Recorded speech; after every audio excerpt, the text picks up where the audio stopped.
Coming up on the Impact Report, upgrades to Campus Lake make a splash. Watch crews install a new fountain with a 60-foot water spout. Our team goes behind the scenes with Saluki Football, how quarterback DJ Williams gets game ready. A gift that hits all the right notes. Why an SIU alum donated dozens of instruments to the School of Music. But first, SIU gears up for its biggest demolition in decades. Find out which buildings are coming down and what's next. The Impact Report starts right now.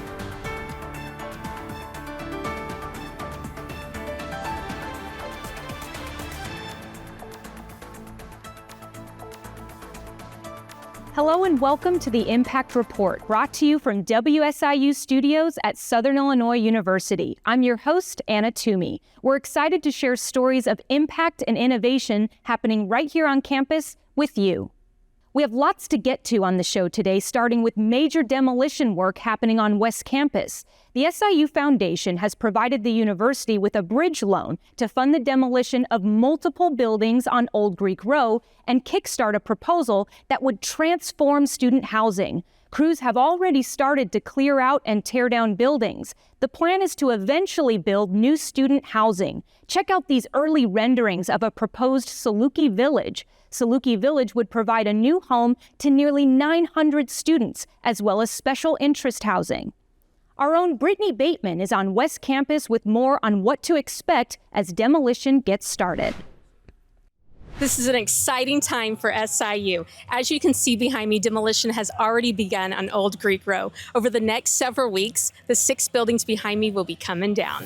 3, 2, 1, here we go. Demo down.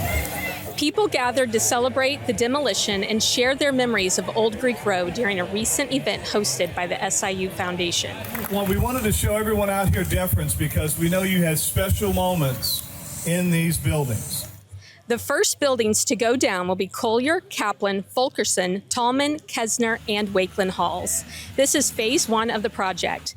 After that, 8 other buildings within the Old Greek Row area will be torn down. All of this work paves the way for the proposed student housing development called Saluki Village. Saluki Village would include 898 new beds, a community building, and 4 to 5 special interest houses. We spoke with Impact Strategies, the company overseeing the demolition stage of this project, about what we can expect next. We're still doing preparation and abatement of some of the materials that need to come out first. We'll get the basements all backfilled as we're doing it. This area will all be regraded in preparation for what potentially could be the 2 new buildings. If approved by the SIU Board of Trustees, construction will begin soon with a target open date of August 2027. Back to you in the studio. For many Salukis, Old Greek Row brings back fond memories. The buildings went up in 1959 and often housed students involved in Greek life. That was until 2012, when the buildings could not be brought up to code and students had to move out. Most of the buildings in Old Greek Row are named after SIU professors. Stay up to date on this exciting development by following the SIU Foundation on social media, visiting siuf.org, and watching the next episode of the Impact Report. As West Campus buildings come down, the new Tedric Welcome Center is going up fast. Crews have been hard at work adding walls and a roof to what will be SIU's newest building in more than a decade, and the new home of the SIU Foundation. Our own Jeff Gleam has an update from inside the construction zone. I'm here at the Tedric Welcome Center site along with Mike Michael, Project Director of Impact Strategies. Mike, the last episode of the Impact Report, you gave us an up-close look at what was going on in the building. Turned over my shoulder and I'm looking at this and all I can do is say, wow, a lot has happened since our last report. What can you tell us about some of those highlights? Yeah, so over the last couple months, we've really had a lot of the exterior of the building. We've got the cast stone, the brick, the window systems, and we really have the whole outline of the building with the roof and the whole structure is framed in now. So a lot of exciting things going on. Yeah, I can tell. So, and that's only on the outside. There's a lot of things going on the inside as well, right? Correct, yeah. We've got all the door frames set. We were starting on the interior framing, and a lot of our mechanical, electrical, and fire protection is going on inside the building for rough-ins as well. Great. So what's coming next over the next month or so? Sure, as we continue with our construction, we'll be going around the building clockwise, going to the south. We'll continue with our cast stone, our brick, our window system. We'll be doing EIFS and also the composite shingles up on the roof. On the inside, we'll continue doing all our mechanical, electrical, plumbing, rough-in, and keep framing walls. So Great. A lot of exciting stuff going on. Yeah, lots of changes. Yes. Lots more to come. Back to you in the studio. Thanks, Jeff. If you want to learn more about the Tedric Welcome Center and how it will benefit students and alumni, head over to siuf.org. 3, 2, 1. Hey, there it is. The new fountain at Campus Lake is up and running. What an incredible sight to see. The community gathered to celebrate at Becker Pavilion and dedicate the fountain to the late Tilden Tim Parks. Mr. Parks was a Saluki alumnus whose generosity helped make this fountain possible, alongside a significant gift from the Alzaban family and support from hundreds of other donors. The fountain has a 60-foot water spout and lights up at night. I spoke with the crews who installed this fountain, and they tell me it's one of the most unique projects they have ever worked on. We want to give a huge thank you to the amazing staff at Facilities and Energy Management for all of the work they did to install this fountain. If you want to learn more about it, head over to siuf.org and look for this story. The Campus Lake fountain was installed just in time for the fall semester. Thousands of students have moved in and started their Saluki adventure. This comes after a successful summer semester here on campus that saw a 5% increase in enrollment over last year. That's the 6th semester in a row enrollment has increased here at SIU. If you like to shop online and support Saluki Nation, there's a new way to do both at the same time. The SIU Alumni Association has launched an online marketplace featuring dozens of products from Saluki business owners. SIU Alumni Association Executive Director Molly Hudgens has more on how it works. The Alumni Association is excited to introduce the Saluki Market. The Saluki Market is an e-commerce website developed by the Alumni Association to showcase products from entrepreneurial Salukis. Think of an Etsy-like platform where all the vendors are alumni and friends of the university. Our message is Shop SIU First. I'm here today with one of our first vendors on the Saluki Market, Michelle Searles. Michelle and her husband Wayne own Rindleman's Orchards. Tell us a little bit about the sense of community for Rindleman's Orchards, your connection to SIU, and what it means to be a part of the Saluki Market. Well, just being 20 minutes outside of Carbondale, we're lucky to be in the backyard of campus.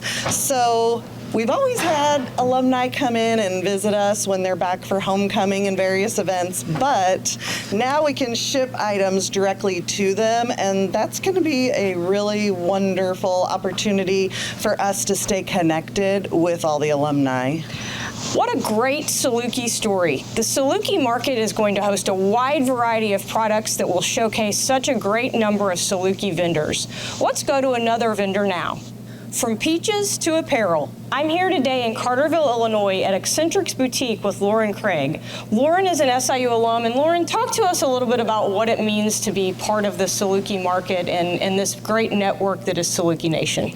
So I'm super excited to be part of the Saluki Market. I think it's going to be able to be a way to connect with fellow Salukis and provide community and a way to showcase like what we have to offer here at the store. Absolutely. We really appreciate all of our vendors who joined us today. Remember, to shop SIU First, go to www.salukimarket.com. The SIU Foundation Board of Directors has a new president. Alumnus Dan Cordy will serve in the role for the next 2 years. Dan graduated from SIU in 1981 and most recently served as the Global Vice President of Aerospace at PPG Industries in Trenton, Illinois. Dan and his wife, Dawn Cordy, have long been supporters of our mission at the SIU Foundation. We spoke with Dan about what motivates him to give back and stay involved. This university means so much to me. I came here back in 1978, and literally it was the day before classes started here at SIU. I decided I'm going to go. And so here I am, and it changed the total trajectory of my life. Why do I spend so much time here trying to help the next generation? It's because when I walk on this campus, I see that exact same look in the students' eyes that I had all those years ago. That hunger, that desire to learn and grow. I mean, SIU taught me so much. I've got the next 2 years as president of the foundation, and there's a lot of exciting things going on that I just want to help in some small way with. Of course, the construction that's going on here on campus, the continued growth, the new campus master plan, capital plan that's being put together right now. I mean, the foundation is really an accelerator for all those things. How can we, a lot of those, we can't pull them off. We need the whole university to drive these big initiatives. But sometimes we can be that little catalyst to get things going. I want to help be that little catalyst over the next couple of years. We look forward to Dan's term as president and to all of the amazing things happening in Saluki Nation. SIU alumnus Ken Parks' passion for music took him around the world playing percussion for artists like Barry Manilow and Donna Summer. Park recently returned to campus, donating $100,000 worth of instruments to the School of Music, including everything from drums to a gong. Through all of his success, he never forgot where it all started. Southern Illinois is where I learned how to play, and my parents allowed that to happen. And the teachers here at SIU gave me a shot to practice. So that's the part that I'm grateful for, and I hope the kids love these instruments. There's South America, there's all this stuff here, that can play different cultures. Learn more about Ken's career and his passion for music at siuf.org. Coming up, we're going behind the scenes of Saluki Athletics. SIU Foundation CEO Matt Kupek sits down with Director of Athletics Tim Leonard to talk about the upcoming football season, and quarterback DJ Williams shows us how he gets game ready. Stay with us. Salukis, this is more than a milestone. It's a movement. Celebrating its 10th year, the SIU Day of Giving calls upon Salukis everywhere to give back. On September 17th, be a part of something powerful. We are a Research One university at the peak of innovation and discovery. We are also an opportunity university, opening doors and helping all students succeed. Less than 1% of universities hold both honors. We are one of 21, and you are one of the difference makers. Welcome back to the Impact Report. I'm Matt Kupek, CEO of the SIU Foundation, and we're thrilled to have with us today Tim Leonard, Director of Athletics. Tim, welcome. A lot going on with this Unleashed tour. Yes, thanks, Matt. Thanks for having me. The Coaches Unleashed tour is what we're calling it, and we're going all over the world. And we started right here in Carterville, and we've gone to Marion, we've been to DuQuoin, we've been to Murfreesboro, and it's been a lot of fun. I mean, each one seems to be growing. Each stop, we've had at least one visit that made the whole stop worth it. And it's just been a lot of fun. And as we say, we want the community to be engaged with us, but if they want to be engaged with us, we have to be engaged with them. So we're trying to get out as much as we can. We've got a few more stops we're going to make. We're going to be up in Pinckneyville, and then we're going to go down to Metropolis. And I think especially after the Murfreesboro one, which had so much energy and excitement in the room, great crowd. I think we want to keep doing this, just keep as much as we can and keep getting out there. It's a great idea. We had a chance to catch up with some of the coaches at the Walker Bluff event, so let's take a look at that interview. One of the things I was most excited about when I came back to Illinois was just being a part of a program that is a big fish in a small sea. The people in Southern Illinois love the Salukis, and that excites me. I like that. I want people to expect a lot from us, and I think that they do. As you kind of build toward the fall, things get really exciting. I've been in college athletics for a long, long time, and the fall is the most fun part, where you get new people in, new coaches in. We brought some players along. They're always excited to see that, especially football. They're behind the helmet and the shoulder pads and all of that. So just getting to interact with the fans. So exciting to hear from the coaches, Tim, and just upcoming season. What are your thoughts? Well, my thoughts are that our expectations are high. And that's why I came here, is because I wanted to be at a place that wants to win, that's passionate about winning. And we certainly have that with our fan base. And, our coaches, they understand that. They know the expectations are high, and to the alumni of this university. And we have a responsibility to represent them. And we take that very seriously. So we're working hard. I think this year we're really close. I think we're going to turn the corner and be pretty good in a lot of sports. Well, we appreciate your great leadership. Certainly the running the program, leading the program, bringing the coaches on you had, and the players. You mentioned previously DJ Williams, who we think will be one of the best, if not the best player at the FCS level. And we recently had an opportunity to spend some time with DJ. I'm here with DJ Williams, Saluki quarterback, and Meade Smith, our strength and conditioning coach. And DJ, how do you approach the weight room? I just approach it every day with the same mindset of getting better. It's something that you need to do. We're trying to get 1% better every day. Show me what you might do to kind of get yourself going. Getting into the workout, we usually start with something explosive. Today we're going to be doing like what we call a YT race. Okay, this is going to work shoulder mobility, but also scapular strength. And we'll get some face pulls. He's going to pull this like he's pulling the band into his eyebrows and get a little external rotation from the shoulders. Okay. That is really hard. All the way down. Good. Pull your elbows down into your ribs. Down all the way in. There you go. Yeah, you want to feel these back here. Woo! Good. That feels. Move back a little bit. That feels dangerous. Yeah.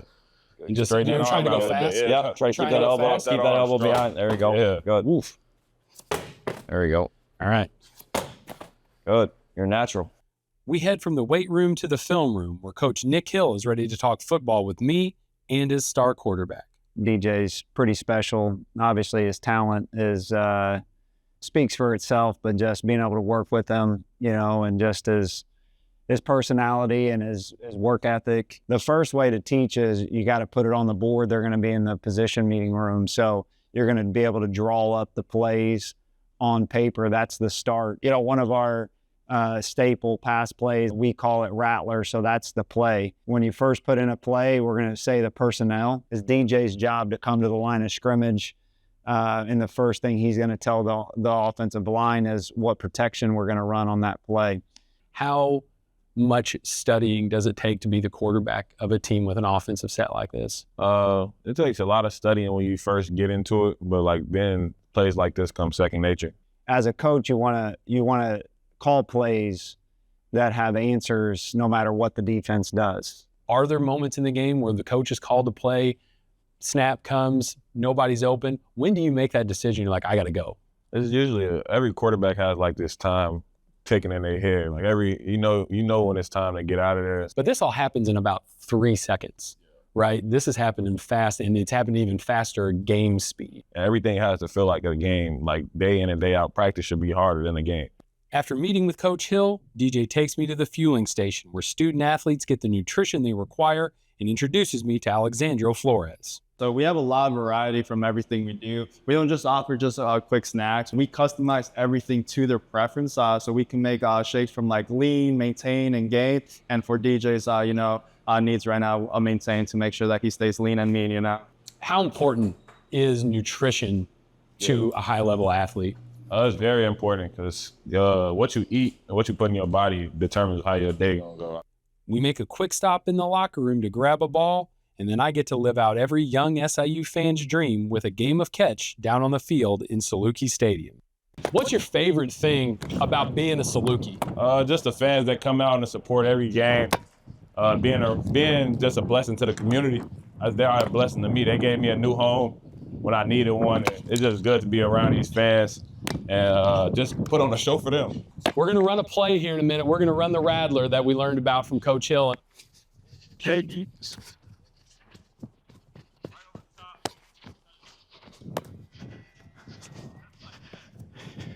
And now we're going to go back to the studio, Matt Kupek. What a great video of DJ Williams. Truly a spectacular human being, one of the finest student athletes going to be in the country this year. And I will tell you, Tim, my understanding, our colleague Jeff Wilson caught that was a one-take reception. He looked pretty good. Might have to sign him up Yeah, Jeff's hands looked pretty good, but that throw looked better. Oh yeah, it's hard to drop that pass. But anyway, so seeing that and final thoughts on the upcoming season. Well, obviously optimism is always high this time of year, but when you've got a special player like DJ Williams, I just hope that the people in this region appreciate and understand the opportunity they have to come watch a special talent like that, because DJ's the real deal. Yeah, I've been around a lot of special quarterbacks, and I tell you, he's got the talent to be right up there. So thank you, Tim. You bet. Good luck on the upcoming year, and we're going to take a break. Join us October 3rd and 4th for the 4th annual Saluki Women's Weekend, a 2-day celebration of connection, empowerment, and Saluki pride. From leadership panels and mentorship to tailgates and networking socials, this weekend is for everyone who believes in the power of women supporting women. Saluki Women's Weekend is an inclusive event open to all individuals. Register today at siuf.org/SalukiWomen and be part of something unforgettable. Welcome back, and thanks for watching the Impact Report. SIU is helping people with disabilities reach new heights. The School of Aviation recently became home base for the Able Flight program. Able Flight trains people with disabilities to become pilots, providing them with a unique way to overcome challenges. Thanks to the generosity of donors, students can participate in this program for free. The first team of 5 students to train at SIU recently wrapped up their summer on campus and earned their wings. Our team captured their inspiring stories.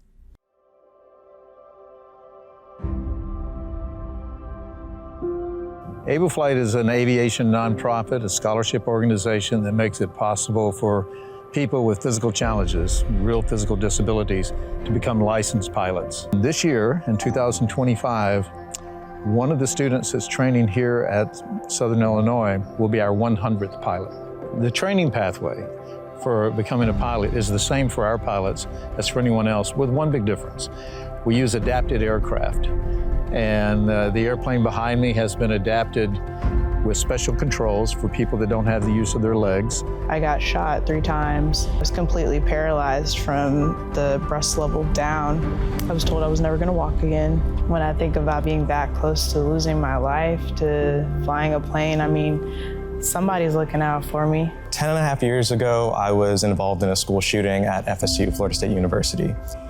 I've always just been a very motivated person. So when this was presented to me as an opportunity, I kind of just knew I had to jump on it. The world doesn't adapt to you. You always have to adapt to the world. So it's really nice to have a program that is adapted to us. SIU's program with Able Flight is amazing. Being up in that air, I have no cares. I know getting into aviation isn't cheap. It's not easy. So having an organization like Able Flight available to help ease that burden, especially for disabled Americans where it's going to be even harder to get into, I think it's been fantastic. With our program approaching its 20th year, we've seen a lot of people come through the program, and we've seen the life-changing experience, the transformation that comes with that, because you see yourself differently. There are 3 of these adapted Vashon Ranger aircraft in the United States, and I'm happy to say that Able Flight's responsible for all 3. One's in private ownership, and these 2, which we raised the funds for, now belong to Southern Illinois University. So the plane it's like a sense of freedom.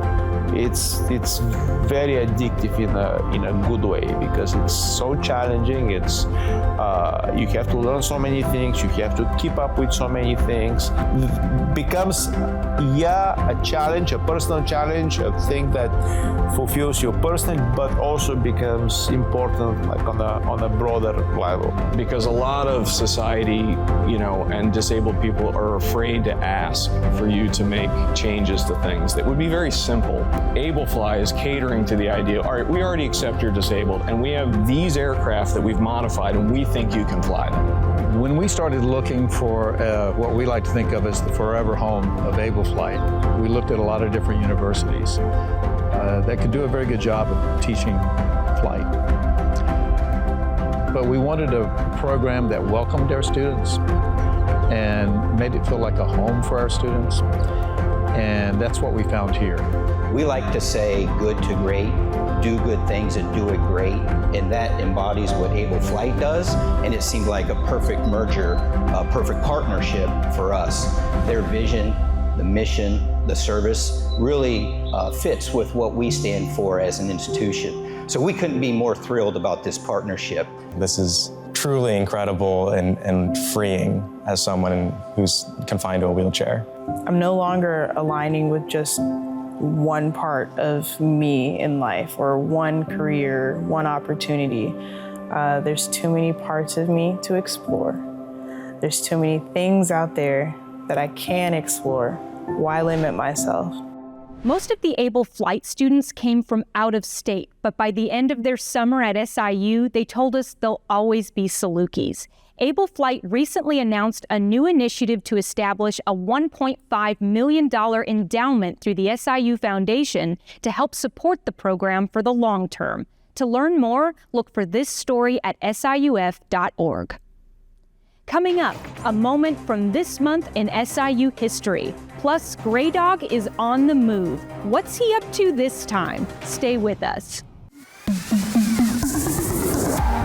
The Saluki Takeover Tour is back, bigger, bolder, and coast to coast. Join us to connect, celebrate, and show the world what it means to be a Saluki for life.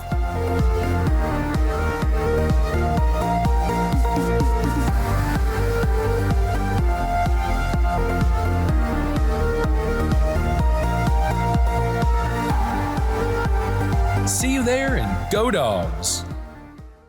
Thank you for watching this edition of the Impact Report. We'll wrap up the show with a fun fact from the SIU history books, courtesy of our friends over at Morris Library Special Collections. This story will get you revved up. Check out these photos from August 1966, when more than 100 students rode their motorcycles through campus and the streets of Carbondale. SIU leaders had restricted the use of motorcycles on campus because of concerns about accidents and limited parking. Our alumni know about that. The students were not having it. Historians say this represented a new phase of student activism at SIU. What a ride. And to sign us off today, our beloved Saluki mascot. Here's a moment with Grey Dog.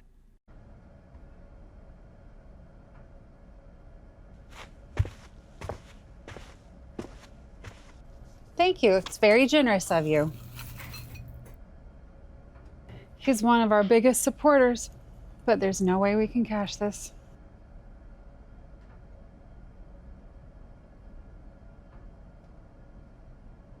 At least we know Grey Dog meant well.